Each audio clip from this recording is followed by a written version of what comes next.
Hello Indian भाई और बहनों, इस चैनल में आपका स्वागत है। इस चैनल का गोल है लोगों को टेलीस्कोप के लिए पागल बनाना, ताकि वो भी मम्मी पापा से एक टेलीस्कोप के लिए जिद करे।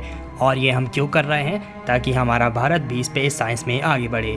और इस वीडियो में आज हम सेलेस्ट्रॉन एक्सेसरी किट की अनबॉक्सिंग करने वाले हैं फॉर एस्ट्रोमास्टर EQ130।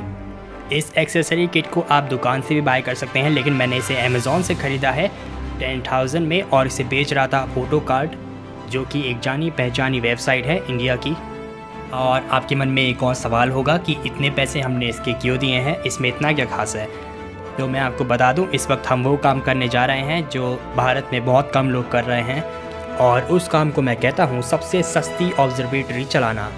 आप उसे कह सकते हैं एस्ट्रोफोटोग्राफी या एस्ट्रोनॉमी। और अब हमारी ऑब्जर्वेटरी अब चलने लायक हो चुकी है। बाद में उसमें कई अपग्रेड्स होंगे। और इसके साथ साथ मैंने ऑर्डर करा एक टी-रिंग। इस टी-रिंग को DSLR पे लगाया जाता है ताकि हमारा टेलीस्कोप पर DSLR अटैच हो सके। फिलहाल के लिए ये सब क्या है, ये सब कैसे काम करता है, इसके बारे में हम किसी और वीडियो में जानेंगे। मैं एक वीडियो बनाऊंगा जिसमें मैं अपने सेटअप का टूर करवाऊंगा आपको और उसे एक्सप्लेन करूंगा। फिलहाल हम इस किट को अनबॉक्स करते हैं। इस किट की सबसे अच्छी बात यह है कि इसके साथ एक छोटा सा बॉक्स मिला है जिसमें हमारे सारे आईपीस और फिल्टर प्रोटेक्ट रहते हैं। तो इसके साथ आपको एक कंट्रोलर मिलता है। इसे कनेक्ट करने के बाद आपका पूरा टेलीस्कोप ऑटोमेटिक हो जाएगा। सच में नहीं, ये मजाक है, ऐसा कुछ नहीं होने वाला। इसे तो मैंने पहले रखा था। तो शुरुआत में करता हूँ 15 mm का कैलनर आईपीस। इस आईपीस का इस्तेमाल लार्ज ऑफ फील्ड व्यू के लिए किया जाता है, और इसका इस्तेमाल आप डीप स्काई ऑब्जेक्ट देखने के लिए कर सकते हैं। और इसमें खास बात यह है कि इसके नीचे थ्रेड दी गई है, जिसका इस्तेमाल करके आप फिल्टर को अटैच कर सकते हैं, कोई सा भी। इस किट में अगला आईपीस आपको मिलता है 6 mm का प्लसल आईपीस। इसका इस्तेमाल हाई मैग्निफिकेशन के लिए होता है। आसान भाषा में इसका इस्तेमाल करके आप अपने टेलीस्कोप की मैग्निफिकेशन यानी पावर बढ़ा सकते हैं। लेकिन इसका एक नुकसान है, आपका फील्ड ऑफ व्यू बहुत ही नैरो हो जाता है। मतलब देखने के लिए आपकी आंखें चूहे जैसी होनी चाहिए। इस किट में आपको सिर्फ 2 ही आईपीस मिलते हैं, और अगर आपको कम लग रहे हैं तो आपको ऐसा नहीं सोचना चाहिए, क्योंकि अगर आप इन्हें सिंगल बाय करना जाएंगे तो इनकी कीमत 3000 से 5000 तक होगी ओरिजिनल। और इस किट के साथ मिलते हैं आपको 3 फिल्टर। यह 1.25 mm थ्रेड के साथ आते हैं। फिल्टर से याद आया, मैंने कुछ दिन पहले डाई कलर फिल्टर्स बनाए थे ऑलमोस्ट 100 रुपीज़ में, और वो फिल्टर बिल्कुल रियल फिल्टर की तरह ही काम करते हैं। और अगर आपको उनका ट्यूटोरियल देखना है तो आप देख सकते हैं उन्हें कैसे बनाया जाता है। इन फिल्टरों को बनाने का सिर्फ एक ही मकसद है, क्योंकि रियल फिल्टर की कॉस्ट काफ़ी ज़्यादा है। अगर आप सिंगल फिल्टर भी बाय करने जाएंगे वो 3000 से 2000 तक पड़ सकता है आपको आराम से ओरिजिनल। तो इस किट का पहला फ़िल्टर हमारे हाथ में है मून फ़िल्टर। इसका इस्तेमाल करके आप मून की और भी ज़्यादा डिटेल देख पाएंगे, और साथ में आप इसका इस्तेमाल वीनस को ऑब्जर्वेशन में कर सकते हैं। और अगला फ़िल्टर है ब्लू फ़िल्टर। यह मीडियम ब्लू कलर का फ़िल्टर है। इसका इस्तेमाल आप जुपिटर और सैटर्न को ऑब्जर्व करने में कर सकते हो। यह फ़िल्टर जुपिटर और सैटर्न के क्लाउड्स एंड आइस कैप का कॉन्ट्रास्ट बढ़ा देगा, और इससे आपको वो दिखेगा जो आप अपनी आंखों से नहीं देख सकते। और हमारे आखिरी फ़िल्टर की तरफ बढ़ते हैं, और ये है रेड फ़िल्टर। और इसके इस्तेमाल से आप मार्स के आइस कैप को और भी डिटेल में देख सकते हैं। और ये फ़िल्टर काफ़ी यूज़फुल है अगर आप किसी ब्राइटेस्ट ऑब्जेक्ट को देख रहे हैं किसी बड़े अपर्चर वाले बड़े टेलीस्कोप के साथ। तो जैसे कि आप देख सकते हैं, फिलहाल मेरे पास सेलेस्ट्रॉन के आईपीस मिलाकर टोटल हो गए हैं 4 आईपीस। लेकिन असल बात यह है कि मैंने इस किट को फ़िल्टर और आईपीस के लिए बाय करा ही नहीं था, क्योंकि मुझे चाहिए था सिर्फ 2x बार्लो।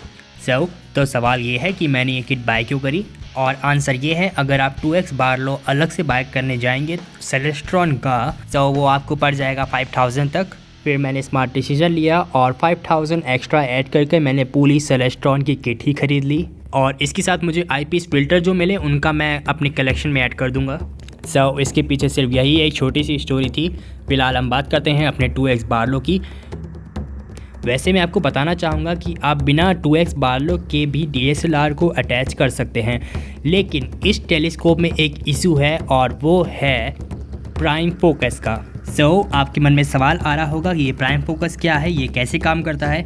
तो ये सब हम इस वीडियो में नहीं जानने वाले, ये हम आने वाले वीडियो में जानेंगे। फिलहाल मैं आपको इतना बताना चाहूँगा कि एस्ट्रोमास्टर EQ130 एस्ट्रो फोटोग्राफी के लिए नहीं बना है।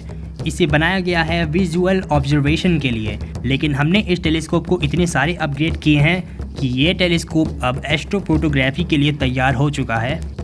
इस 2x बार्लो का इस्तेमाल करके आप अपनी टेलीस्कोप की पावर दुगनी कर सकते हैं और इसमें आपको आई पीस लगाना पड़ता है। आप तरह तरह के कॉन्फ़िगरेशन के आई पीस अटैच कर सकते हैं, लेकिन मैंने इसे बाय करा है सिर्फ इसके लिए क्योंकि मुझे अपना DSLR अपने टेलीस्कोप से अटैच करना है, क्योंकि हमारी एक्सपेंसिव चीप ऑब्जर्वेटरी का मेन इमेजिंग कैमरा DSLR है। और इस 2x बार्लो का अलग फीचर ये है कि ये टी थ्रेड के साथ आता है। इसमें आपको टी रिंग अटैच करनी पड़ती है और वो टी रिंग आपके DSLR से जुड़ेगी। तो मैं आपको टी रिंग के बारे में कुछ बताना चाहूँगा। ये टी रिंग आपको इस किट के साथ नहीं मिलती। इस टी रिंग को मैंने 1500 रुपीज़ में परचेज़ करा है, मेरे पास कोई ऑप्शन नहीं था। और हाँ, मैं आपको बताना चाहूँगा ज़रूरी नहीं है आप सेलेस्ट्रॉन का 2x बार्लो ही इस्तेमाल करें अपने सेलेस्ट्रॉन के लिए। और एग्जाम्पल के लिए जैसे कि आप मेरे पास 5x देख सकते हैं, इससे मेरी टेलीस्कोप की पावर 5 गुना बढ़ जाती है और यकीनन इसे भी मैं अपने DSLR से अटैच कर सकता हूं आराम से। लेकिन हाँ, ये बात याद रखिए, ये कंपलसरी है। आप एस्ट्रो मास्टर पे DSLR अटैच करें तो बार्लो ज़रूर ले। बार्लो के बिना आप फोकस अचीव कर ही नहीं पाएंगे, चाहे वो 3x हो या 5x हो। बार्लो के बिना आप इस टेलीस्कोप पर DSLR अटैच नहीं कर पाएंगे। तो इधर इधर की बात बहुत हो गई है और हमारे टी रिंग और 2x बार्लो DSLR से जुड़ चुके हैं। तो अब देखते हैं क्या ये हमारे टेलीस्कोप से जुड़ते हैं या नहीं। इसे जोड़ना काफ़ी ज़्यादा आसान है, बस घुसाओ और कस दो। तो जैसे कि आप देख सकते हैं ये नीचे गिर रहा है, तो इससे बचने के लिए आपको फोकसर के नीचे 2 स्क्रू दिख रहे होंगे, आपको इन्हें टाइट कर देना है। और फाइनली आप रेडी हैं डीप स्काई इमेजिंग के लिए। हमें अब DSLR से तार को कनेक्ट करना है अपने कंप्यूटर से और फिर आप अपने कैमरे को सॉफ्टवेयर से ऑपरेट कर सकते हैं, चाहे आपके पास एस्ट्रो फोटोग्राफी टूल हो या फिर आपके पास हो बैकयार्ड EOS सॉफ्टवेयर। ओके, तो मुझे लगता है मैंने बहुत सारी नॉलेज दे दी है इस किट के बारे में और मेरी आने वाली वीडियो में हम इस टेलीस्कोप से वो करने वाले हैं जो शायद ही किसी ने करा होगा। तो मैं उम्मीद करता हूँ आप हमारे साथ बने रहेंगे क्योंकि हम ऑब्जर्वेटरी को रन करने के अब काफ़ी करीब हैं। और अगर आप एक्साइटेड हैं तो सब्सक्राइब कीजिए, वरना आपकी मर्जी है।